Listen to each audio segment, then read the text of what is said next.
no primeiro livro de Samuel, capítulo 1, a partir do versículo 1. 1 Samuel, capítulo 1, versículo 1. Diz o texto bíblico: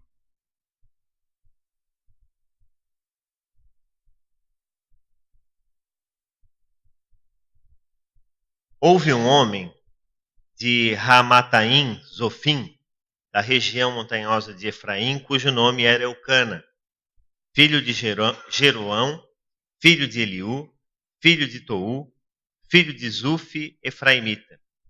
Eucana tinha duas mulheres, uma se chamava Ana e a outra se chamava Penina.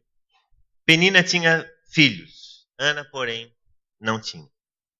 Todos os anos esse homem ia da sua cidade para adorar e sacrificar ao Senhor dos Exércitos, em Siló, onde Rofni e Finéias, os dois filhos de Eli, eram sacerdotes do Senhor. No dia em que Eucana oferecia o seu sacrifício, ele dava porções deste a Penina, sua mulher, e a todos os seus filhos e filhas. A Ana, porém, dava uma porção dobrada, porque ele a amava, mesmo que o Senhor a tivesse deixado estéril. Penina, sua rival, a provocava excessivamente para a irritar, porque o Senhor a tinha deixado sem filho. Isso acontecia ano após ano. Todas as vezes que Ana ia à casa do Senhor, a outra a irritava. Por isso, Ana se punha a chorar e não comia nada. Então Eucana, seu marido, lhe disse: Ana, por que você está chorando? E por que não quer comer? E por que está tão triste? Será que não sou melhor para você do que 10 filhos? Certa vez, após terem comido e bebido em Siló, Ana se levantou quando o sacerdote Eli estava sentado na sua cadeira, junto a um pilar do templo do Senhor. E Ana, com amargura de alma, orou ao Senhor e chorou muito. Ela fez um voto dizendo: Senhor dos Exércitos, se de fato olhares para a aflição da tua serva, e te lembrares de mim, e não te esqueceres da tua serva, e lhe deres um filho, homem, eu o dedicarei ao Senhor por todos os dias da sua vida, e sobre a cabeça dele não passará navalha. Ana continuava a orar diante do Senhor, e o sacerdote Eli começou a observar o movimento dos lábios dela, porque Ana só falava em seu coração. Os lábios se moviam, porém não se ouvia voz nenhuma. Por isso Eli pensou que ela estava embriagada e lhe disse: até quando você vai ficar embriagada? Trate de ficar longe do vinho. Porém Ana respondeu: não, meu senhor, eu sou mulher angustiada de espírito, não bebi vinho nem bebida forte, apenas estava derramando a minha alma diante do Senhor. Não pense que esta sua serva é ímpia. Eu estava orando assim até agora porque é grande a minha ansiedade e a minha aflição. Então Eli disse: vá em paz, e que o Deus de Israel lhe conceda o que você pediu. Ana respondeu: que eu possa encontrar favor aos seus olhos. Então ela seguiu o seu caminho, comeu alguma coisa, e o seu semblante já não era triste. Eles se levantaram de madrugada e adoraram diante do Senhor. Depois voltaram para casa em Ramá. Eucana teve relações com Ana, sua mulher, e o Senhor se lembrou dela. Ana ficou grávida e, passado o devido tempo, teve um filho a quem deu o nome de Samuel, pois dizia: do Senhor o pedi. Eucana, seu marido, foi com toda a sua casa para oferecer ao Senhor o sacrifício anual e para cumprir o seu voto. Ana, porém, não foi. Ela disse ao seu marido: quando o menino for desmamado, eu o levarei para ser apresentado ao Senhor e para lá ficar para sempre. Eucana, seu marido, respondeu: faça o que achar melhor. Fique aqui até desmamá-lo, e que o Senhor confirme a promessa que você fez. Assim Ana ficou em casa e amamentou o filho até que o desmamou. Depois de o ter desmamado, ela o levou consigo com um novilho de 3 anos, uma medida de farinha e um odre de vinho, e o apresentou à casa do Senhor em Siló. O menino era ainda muito pequeno. Depois de terem sacrificado o novilho, levaram o menino a Eli e Ana disse: Ah, meu senhor, tão certo como você vive, eu sou aquela mulher que esteve ao seu lado orando ao Senhor. Era por este menino que eu orava. E o Senhor Deus me concedeu o pedido que fiz. Por isso também o entrego ao Senhor por todos os dias que viver será dedicado ao Senhor. E ali adoraram ao Senhor. Que desafio enorme esse de Ana. Porque ela desejava ardentemente ser mãe. E a gente sabe que essa é uma expectativa de muitas mulheres, embora na atualidade muitas mulheres também não desejam mais ter filhos, o que também é uma escolha, é uma opção. Mas eu gostaria de, nessa manhã, de modo muito especial, olhar para aquelas que um dia já tiveram um anseio da maternidade e pensarmos juntos exatamente nesse modelo bíblico que aqui nós encontramos, que é o de Ana. Uma mulher que não tinha filhos, uma mulher que era profundamente amada pelo seu marido e que o espírito estava angustiado, atormentado, porque o desejo dela de ter um filho era algo tão grande, tão assim, virtualmente grandioso. Vamos aumentar aqui um pouco a questão, porque isso de fato se mostra pelo relato do texto bíblico, que ela já nem se alimentava mais, e essa tristeza então era transmitida para aqueles que estavam ao seu redor. No entanto, ela com constância buscou ao Senhor. Ela orou a Deus, e antes mesmo de ter um filho, ela fez com que esse filho fosse consagrado a Deus. E uma coisa que talvez muitos pais não façam, seja justamente isso, consagrar os seus filhos ao Senhor. Talvez porque muitos acreditem que consagrar os filhos ao Senhor significa que em algum momento, eles vão ter que dar conta, prestar contas ao Senhor sobre aquilo que consagraram, assim como Ana fez. E Ana foi extremamente fiel, porque ela disse que se tivesse um filho, que se gerasse um filho, ela consagraria ao Senhor, e ela de fato fez. A família que Ana pertencia não era uma família comum aos nossos dias, até porque nós vemos aqui um homem que possui 2 mulheres. Então nós precisamos entender o contexto histórico, a época em que eles estavam vivendo. A Bíblia, ela não legitima a poligamia. Isso não é um projeto de Deus, isso está muito claro no relato do Gênesis, quando Deus criou o homem e do homem a mulher, para que vivessem uma vida monogâmica, uma relação monogâmica. Então, esse costume da poligamia, na verdade, foi um costume absorvido pelo povo de Israel de outras nações, nações próximas, que também tinham esse hábito, tinham esse costume. Então, assim como outros costumes que também eram absorvidos pelo povo, a questão da poligamia também ela foi absorvida. E aí, dentro desse núcleo familiar, nós encontramos uma disputa, muito mais por parte da outra esposa de Eucana, Penina. Penina tinha filhos, Ana não tinha filhos. E Penina zombava de Ana pelo fato dela não ter filhos. E a Bíblia nos mostra que Eucana tinha filhos e filhas. Então, provavelmente, eram de fato muitos filhos que eles tinham. No entanto, Eucana tinha uma predileção por Ana. Ele a amava profundamente, mesmo que ela não pudesse gerar filhos. E ele acompanha a angústia da esposa amada e, num determinado momento, chega a ponto de dizer: olha, por que é que você não come? Por que é que você está assim tão triste? Por que que você se encontra tão prostrada? Não sou eu melhor do que 10 filhos para você? Ele até então coloca para Ana dizendo o seguinte: olha, Ana, a sua limitação física, fisiológica, ela não significa absolutamente nada para mim, porque eu te amo incondicionalmente. A despeito das limitações que você tem, mas O sentimento de maternidade em Ana era algo tão forte, algo tão profundo, que ela provavelmente tenha dito para Eucana: olha, de fato, eu reconheço o amor que você tem por mim, mas eu desejo ardentemente ter um filho.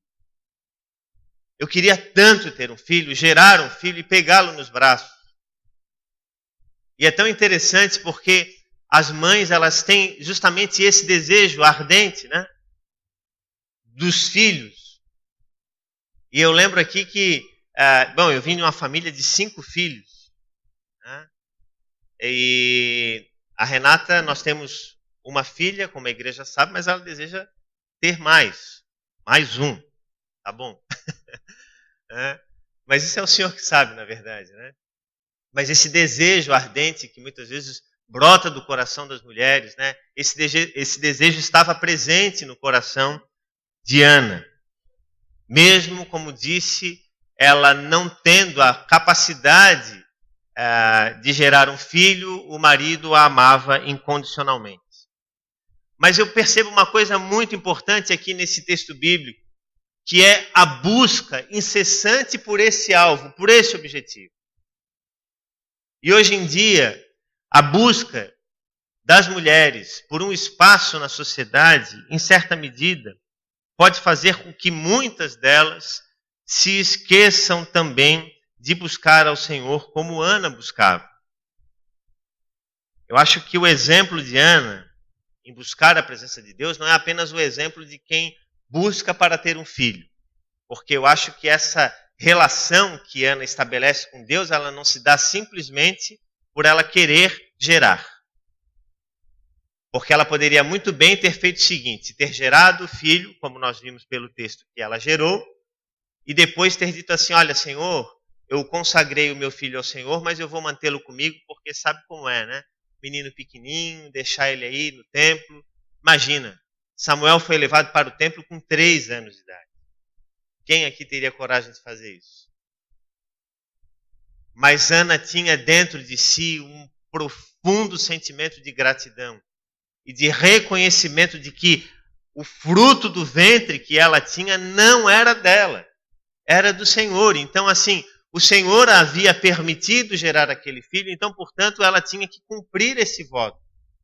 Então, nós também precisamos aprender com esse exemplo de Ana e pensar que, assim como Ana, não apenas as mulheres, mas os homens do nosso tempo precisam ser pessoas que busquem com constância e incessantemente a presença de Deus. Não só por conta das necessidades, mas também para cumprir com os votos que nós fazemos a Deus. A Bíblia nos fala sobre isso. A Bíblia nos alerta sobre o cuidado dos votos que nós devemos fazer diante de Deus. E diz o seguinte: se fizeres um voto ao Senhor, não tardes em cumpri-lo. Porque é uma relação de troca, nós estamos pedindo ao Senhor por algo. E, portanto, devemos cumprir a nossa parte em devotar aquilo que nós havíamos pedido. Eu gostaria de destacar nessa manhã, brevemente, algumas coisas importantes que nós, como crentes no Senhor Jesus, precisamos aprender no exemplo de Ana. E o primeiro exemplo que nós encontramos foi a constância na oração. A oração de Ana, ela foi a mola propulsora para que ela alcançasse o objetivo dela de vida, naquele momento, ter um filho. E a oração, ela é sim a casa de força. É a central geradora de energia da nossa existência. Nós precisamos orar mais, nós precisamos nos conectar mais com Deus. Nós precisamos buscar mais a presença de Deus. O mundo agitado, o mundo cheio de ocupações, nos faz andar preocupados com tantas coisas. Nós chegamos até no nosso tempo a incluir na nossa agenda diária espaço para as redes sociais. Então nós não conseguimos, muitas pessoas às vezes durante o dia não conseguem passar o dia sem que deixem alguma marca nas redes sociais. Então nós já absorvemos coisas demais na vida e ainda também, em alguma medida, absorvemos as leads das redes sociais. E eu quero perguntar para você, quanto você tem buscado a presença de Deus? Você inclui na sua vida um momento de devoção de oração ao Senhor, de busca pela palavra, por ouvir a voz de Deus, tal como você dedica o seu tempo para tantas outras coisas. Ana foi uma mulher constante em oração, mesmo ainda que ela tivesse certeza que a maternidade fosse algo tão distante da sua vida e do seu coração. A segunda coisa que nós aprendemos com esse texto é que Ana fez um voto, como falei anteriormente, e cumpriu pontualmente. Quando alguma coisa pela qual nós oramos não acontece nas nossas vidas, nós somos muitas vezes capazes de dizer a Deus o seguinte: mas por que isso aconteceu, Senhor? Mas por que é que eu não recebi tal coisa? Mas já pensou se de repente você pede algo para Deus, Deus dá para você e Deus diz assim: e agora? Cadê o muito obrigado? Você já pensou que Deus também espera que de alguma forma nós correspondamos com a fidelidade dele conosco? Então, se Deus é fiel conosco, nós também devemos ser fiéis com Deus. Ana percebeu o tempo certo de cumprir o voto e cumpriu. A ansiedade de Ana era algo tão profundo, que num determinado momento, um dia enquanto ela estava no templo e ela orava angustiada para ter um filho, o sacerdote Eli, que a viu, olhando ela daquele jeito, disse: mulher, por que você está embriagada? Você anda bebendo?